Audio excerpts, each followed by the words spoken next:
let's just talk about Real Madrid for a quick second here. As to the talent and what they do going forward, obviously defensively, again, towards the end of the game there, I thought it was just brilliant defending from Rudiger, and of course, goalkeeper as well included, former Chelsea players, just throwing it out there.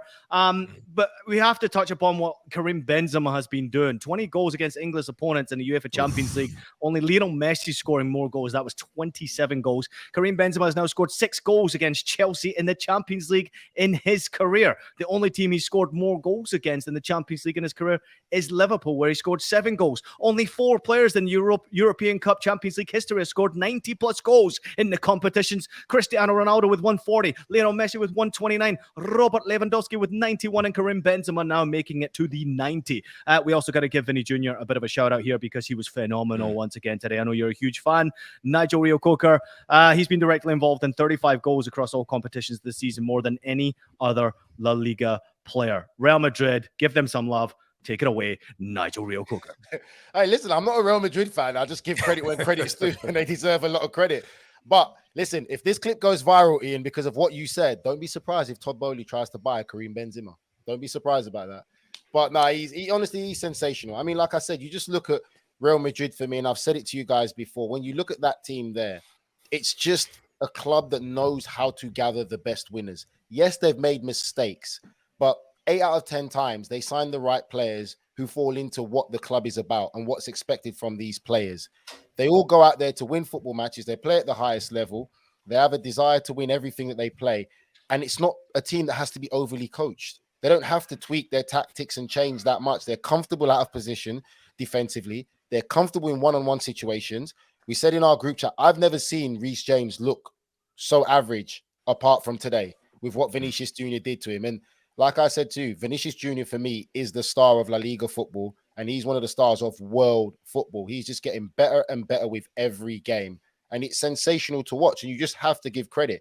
And the only problem that Real Madrid have is getting the right manager in place who can manage these egos and get these guys to all work together. Ancelotti, for me, showed his class, and you talked about the substitutions that was made, Ian. Rudiger coming in, Tchouaméni coming in. Those are substitutions from an experienced manager who knows what to do in certain moments of the game. And now they're comfortable with a 2-0 lead. And like you said, I can see them going there to score more goals at Stamford Bridge. And Benzema, for me, is just sensational. Elaborating on Nigel's point a bit as well about managerial experience, I think you see in these big Champions League games now, more so than ever, the importance of when you go to a Real Madrid as a player, you're not just going to, one of the biggest clubs in the world, with one of the best teams on the pitch. You're going to a footballing institution. It brings these big characters into line. It's a bit like with Bayern Munich as well. I mean, obviously there's big levels between Real and Bayern at this moment in time based on the performances we've seen on the continental stage this midweek. But the point still stands. When you go there, you don't go there as a player, for a jolly to mess around. You go there to be serious about your career, to win trophies, and I think that makes it a lot easier for coaches to actually get the best out of these players because they want to be at their best and they want to be at their best for a lengthy period of time.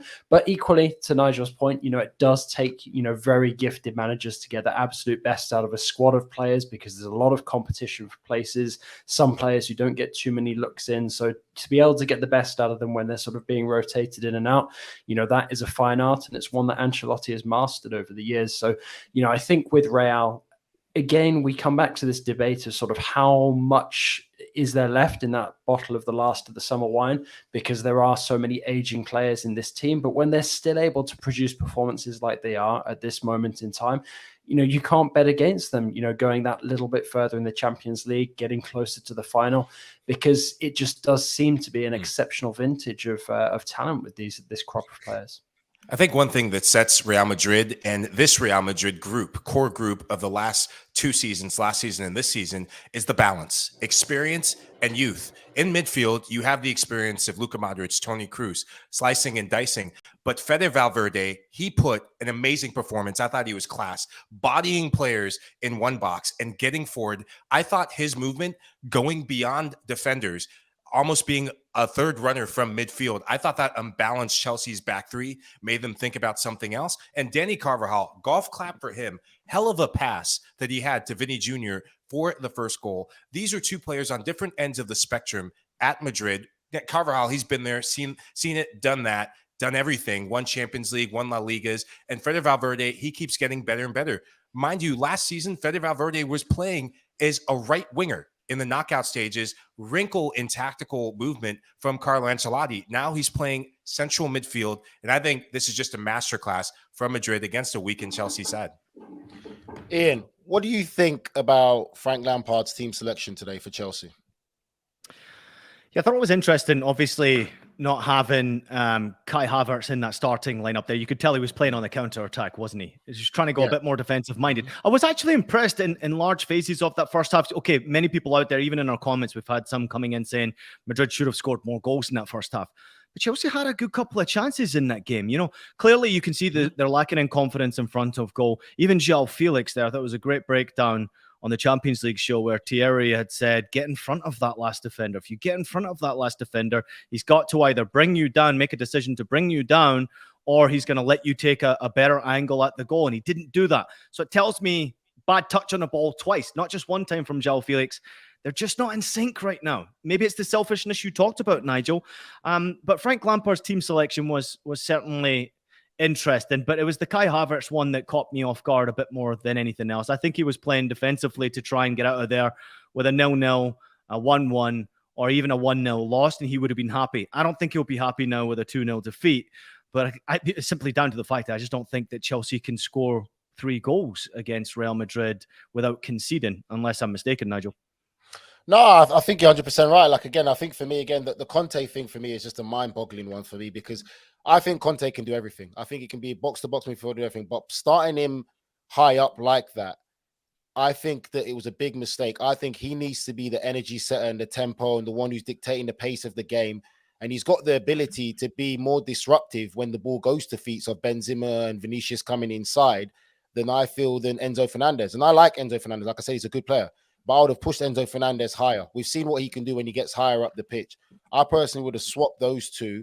And like you said, not having a centre forward is a big problem for them. And then clearly, facially, you can see in the players as well that it's just not quite right. And even if you went with a 0-0 draw and went back to Stamford Bridge, let's not act like Stamford Bridge currently is a fortress for Chelsea fans and the players are going to rise up to it, because I don't think there's a lot of belief by Chelsea fans within their team right now anyway. So I don't think that they'll be expecting a massive turnaround for them to put in a performance and beat this Real Madrid side. I think they'll be probably going out there to watch the Benzemas and the Vinicius Juniors and the Modrics play, than more so supporting and believing in Chelsea turning it around. 2 quick questions from me before we do head to break. Mike, I'll come to you first, then JJ, I've got a second one for you. Mike, real quickly on the red card from Ben Chilwell. I mean, this was pretty terrible from Cucurella, right? Oh, geez. It was as soon as Cucurella came on, disaster and imploding was impending. It's been a horror show from him. Started brightly in his Chelsea career, but these are the games. This is the level of the Champions League that if you want to go to a big club like Chelsea Football Club, you have to withstand the pressure and really do your role well. He's come in, he's a wing back by nature, definitely not a center back in a back three. Got exposed, and credit to Rodrigo. His movement to check to the ball, suck in Cucurella, and then create space and go in behind. It's first class by him, and just a rash decision by Ben Chilwell. Right call from the refereeing crew. Going to be a bummer to miss him in the second leg for Chelsea.